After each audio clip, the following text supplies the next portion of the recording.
안녕하세요. 강현우입니다. 오늘 이 시간에는요, 많은 창업자분들께서 어려워하시는 창업 준비자금과 창업 필요자금에 대해서 알아볼 텐데요. 어떻게 자금 계획을 세워야지만 창업에 성공할 수 있을지, 아니면 어떻게 준비를 해야지만 창업 실패 확률을 조금 더 줄일 수 있을지에 대해서 오늘 한번 같이 공부해보는 시간을 가져보도록 하겠습니다.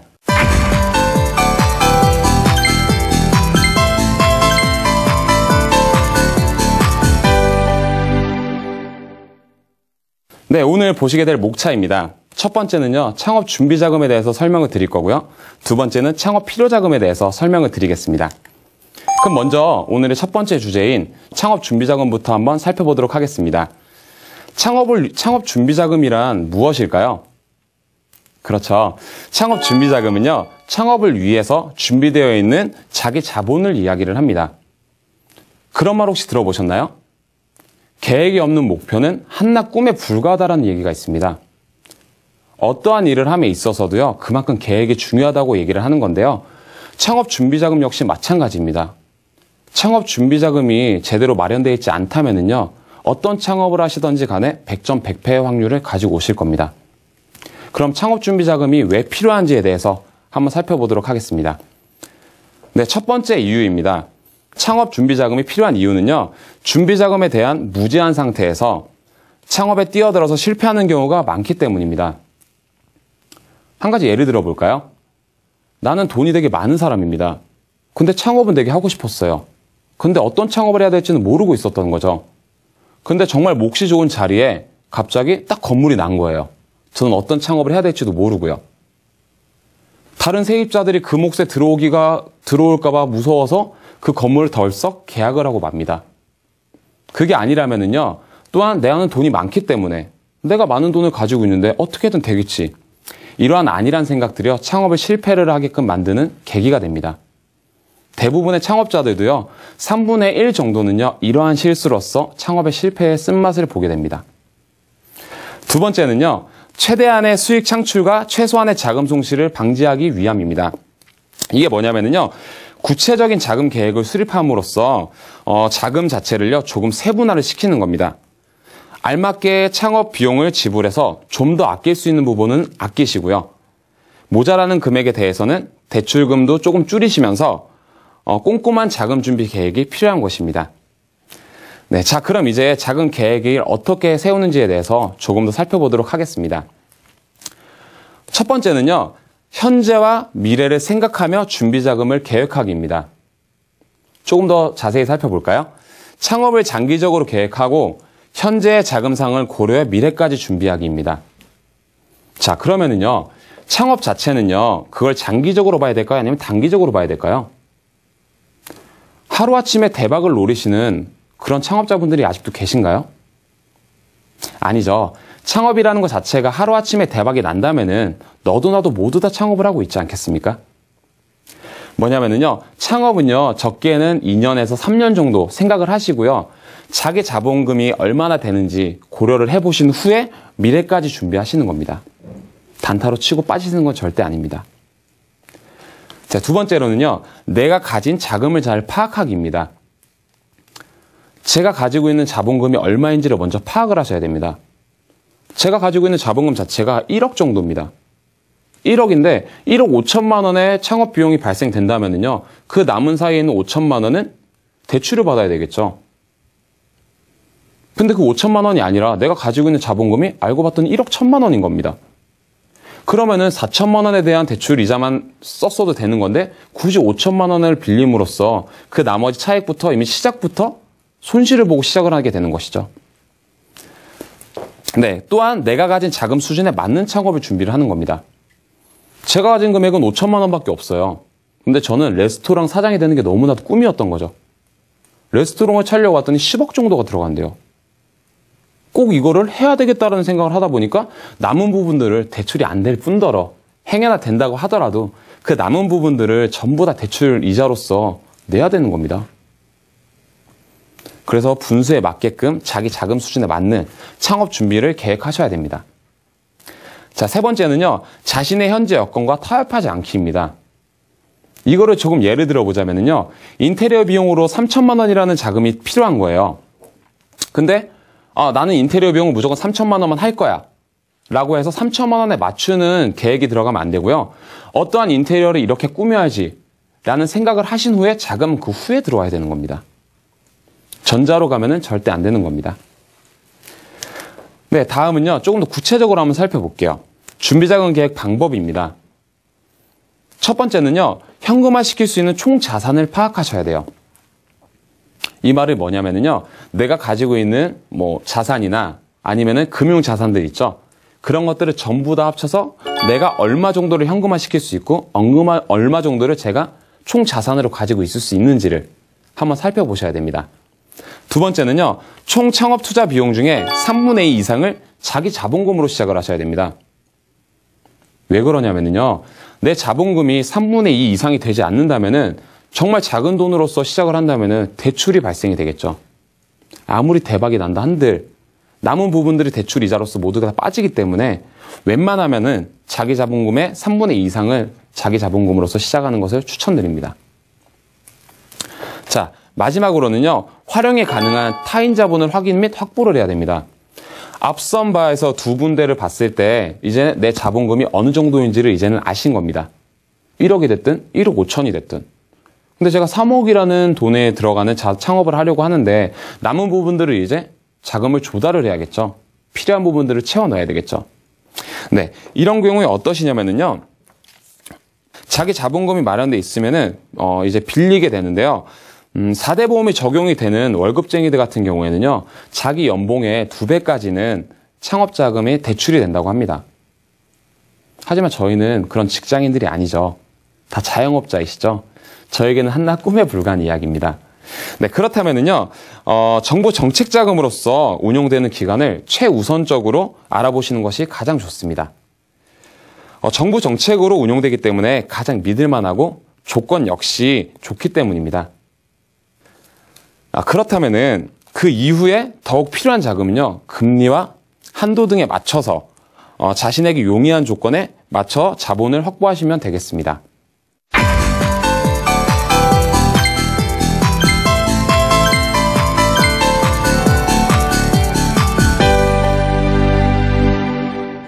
다음은 필요자금에 대해서 한번 살펴보도록 하겠습니다. 자, 필요자금이란요. 창업을 계획해서 창업에 대한 수익이 안정적일 때까지의 필요한 모든 자금입니다. 아직까지는 잘 어떤 말인지 모르시겠죠? 다음 페이지를 보시면 조금은 더 잘 아실 수 있으실 것 같습니다. 자, 필요자금의 종류입니다. 필요자금은요, 크게 시설자금과 그리고 운전자금으로 나뉘게 됩니다. 조금 더 쉽게 설명을 한번 드려볼까요? 시설자금 같은 경우에는 뭐냐면요, 창업을 시작하기 전에 발생되는 비용이라고 생각하시면 됩니다. 그리고 운전자금 같은 경우에는요. 창업을 시작한 후에 발생되는 자금이라고 생각하셔도 되고요. 시설자금에는요. 건물 보증금과 그리고 지대비용, 권리금, 실내외 인테리어 비용, 기타 등등이 있고요. 자, 운전자금은요. 창업 후에 들어가게 되는 유지비용을 이야기를 합니다. 예를 들자면요. 전기세나 생활비, 그리고 재료비나 식비 등 여러 가지들이 있겠죠. 네, 여기서 먼저 운전자금에 대해서 자세히 한번 살펴보도록 하겠습니다. 네, 운전자금이란 뭘까요? 앞에서도 조금 말씀드렸죠. 생활비 같은 여러 가지, 이런 창업 후에 발생되는 비용들에 대해서 운전자금이라고 이야기를 합니다. 자, 창업 후에 매장 안정적인 수익률을 창출시키기까지 유지 비용이라고 이야기를 하는데요. 조금 더 알기 쉽게 설명드리기 위해서 제가 그래프를 하나 준비했습니다. 그래프 한번 보실까요? 자, A라는 그래프가 있고요. 그리고 B라는 그래프가 있습니다. 두 개의 차이점은 많이 나지 않습니다. 단지 A라는 창업자는요. 운전자금 자체를 약 20% 정도만을 사용을 한 거고요. 나머지는 타인 자본을 통해서 대출을 한 겁니다. 하지만 B라는 창업자는 모든 운전자금 자체를 자기의 자본만을 가지고 시작을 한 겁니다. 그럼 이 둘이 이제 앞으로 창업을 한다고 바로 성공을 하진 않죠. 단골들도 많이 생길 것이고요. 그리고 서비스적인 마인드도 키워나가야 될 것이고요. 어느 정도에 도달했을 경우에 그 다음부터 이제 수익률을 창출시키는 건데요. 지금 보면은 A라는 창업자 같은 경우에는요. 이제 많이 생겼어요. 고객들도 많이 생기고 여러 가지들 이제 맛에 대한 것도 많이 이제 자신이 생겼어요. 그랬을 경우에 A는 더 이상 돈을 벌 수가 없습니다. 바로. 즉각적으로요. 왜냐하면 대출 이자라는 게 발생이 되죠. 하지만 반면에 B라는 창업자는요. 대출 이자가 발생될 이유가 없죠. 왜냐? 자기 자본금만을 가지고 운전자금을 형성을 했으니까요. A라는 창업자는요. 여기서 바로 자금 손실이 발생이 되게 됩니다. 돈을 열심히 이제 모아야지라는 게 아니라요. 바로 일단은 대출 자금을 통해서 그 돈을 갚아야 되기 때문에 먼저 손실 발생 가능할 수밖에 없기 때문이죠. 네, 다음은요. 시설자금입니다. 시설자금은요. 아까 전에도 말씀드렸다시피 창업 전에 발생되는 비용을 이야기를 합니다. 종류 한번 보실까요? 예를 들자면요. 임대보증금이나 그리고 권리금, 시설 및 장비 비용, 그리고 실내외 인테리어 비용, 가맹점 보증금 등이 있습니다. 이 중에서 조금 자세히 한번 중요하게 저희가 짚고 넘어가야 되는 부분이 뭐냐면요. 바로 권리금입니다. 자, 권리금이란 뭘까요? 그쵸. 권리금이란요. 장소적 이점이나 영업 허가권의 가치 비용을 이야기를 합니다. 그러면은 이 시설자금 중에서도 종류가 정말 여러 가지로 많이 있는데 왜 하필이면 권리금이 가장 중요하다고 얘기를 할까요? 시설자금 중에서 가장 큰 덩어리를 차지하고 있고요. 또한 가장 큰 금액을 차지하는 부분이기도 하기 때문입니다. 자, 그럼 권리금이요. 도대체 왜 중요할까요? 그 권리금 이유에 대해서 한번 살펴보도록 하겠습니다. 네, 권리금에 대해서 앞서 설명을 드렸었습니다. 조금은. 그쵸? 첫 번째로 권리금이 중요한 이유는요. 법적으로 보호받기 어려운 게 바로 권리금이기 때문입니다. 앞에서 말씀드렸다시피요. 장소적 이점이나 영업 허가권에 대한 것들을 금전적으로 환산이 가능할 수 있을까요? 가능할 수 없죠. 만약에 1억이라는 권리금이 있다면요. 이 권리금 왜 1억이야? 라는 이유 정도는 알고 계셔야 됩니다. 그래야지 어느 정도의 피해를 보셔도 최소화시킬 수가 있어요. 만에 하나 반대로 피해를 보신다 한들요. 그거는 법적으로 보호하기가 어렵습니다. 자, 보시면은요. 권리금은 세입자 간의 협의만으로 이루어지기 때문에 상대 임대차 보호법에서 권리금은 보호 대상이 되지 않는다고 이야기를 합니다. 자, 두 번째로는요.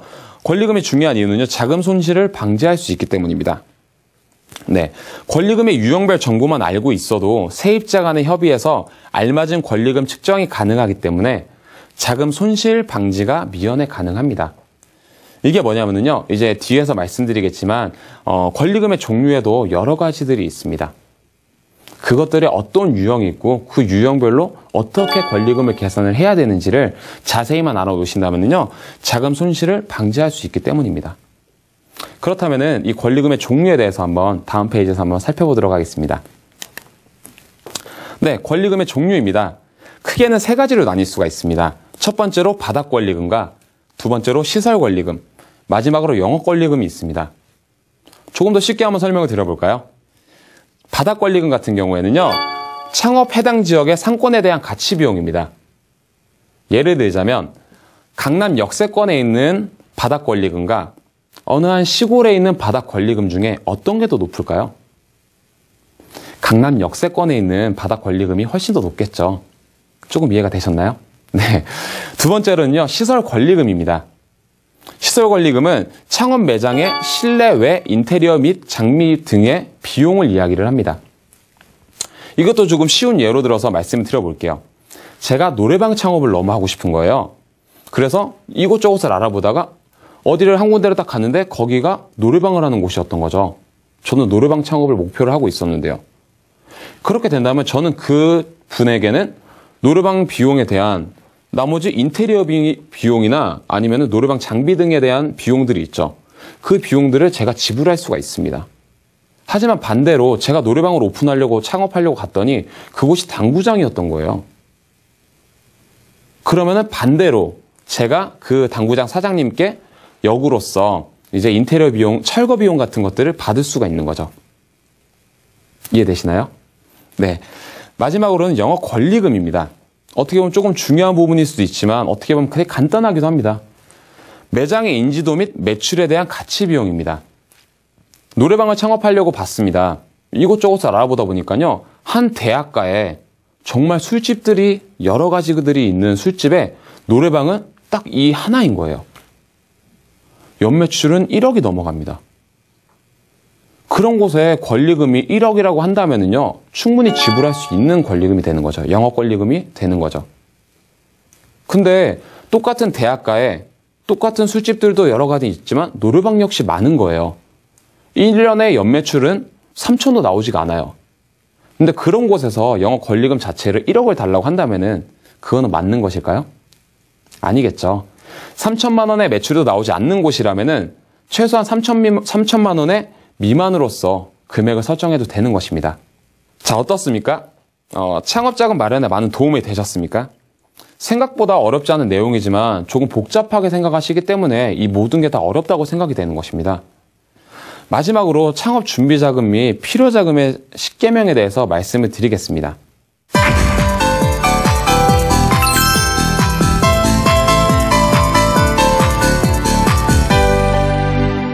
먼저 첫 번째입니다. 철저한 창업계획 세우기입니다.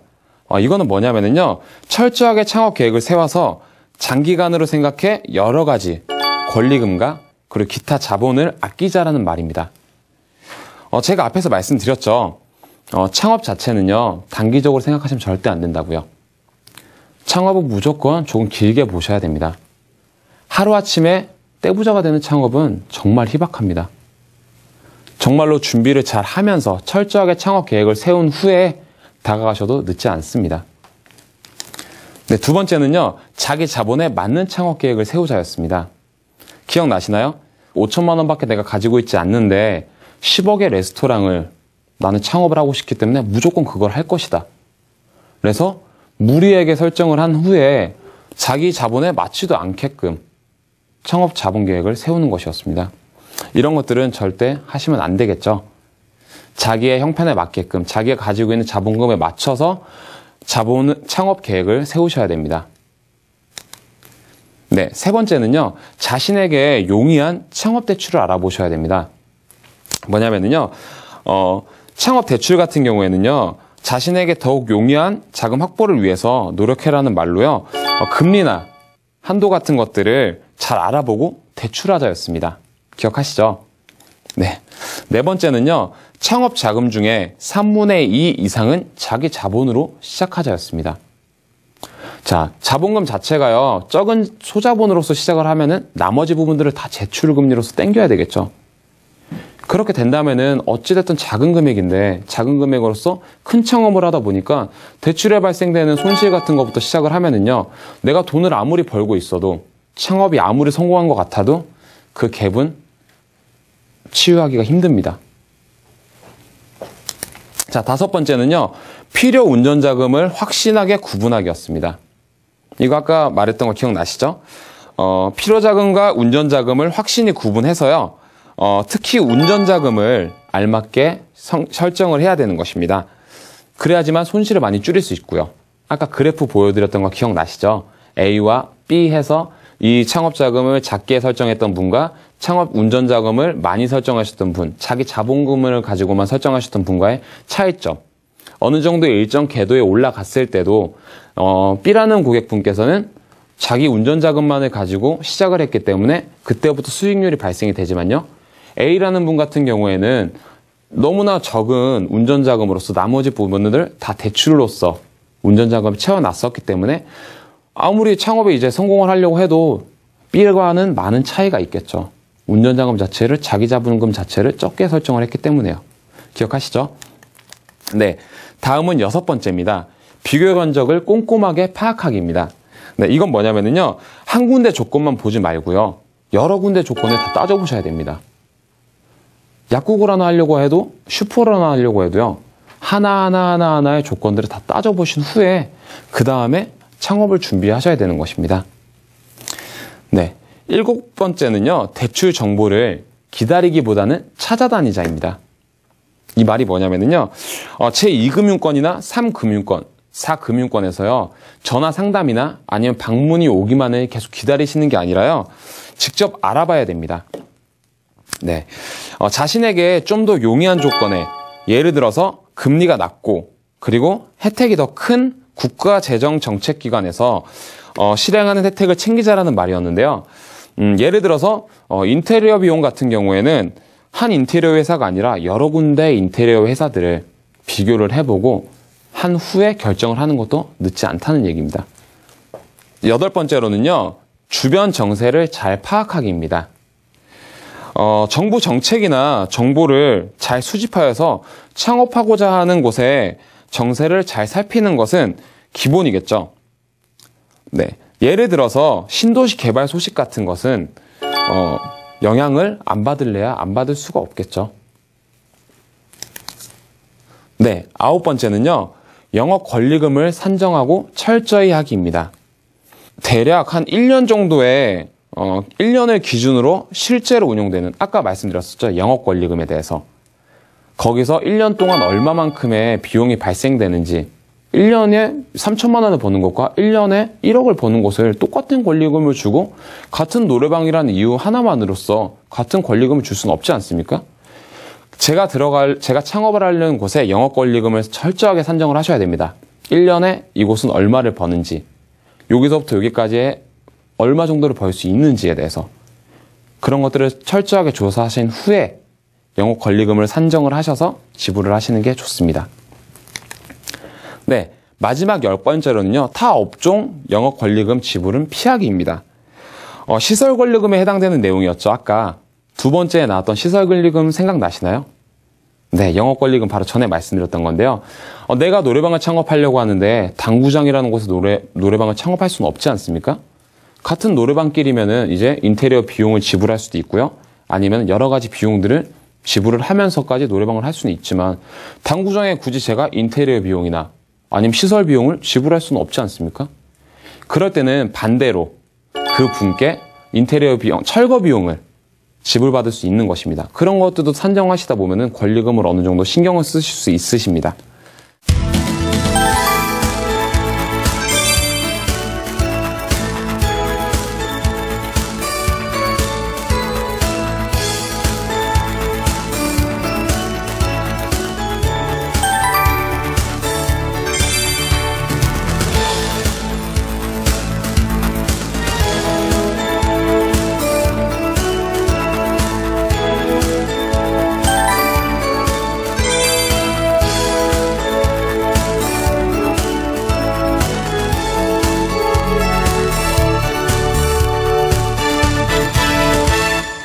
대부분의 창업자들이 간과하기 쉬운 것이요. 바로 창업자금을 과소평가하는 일입니다.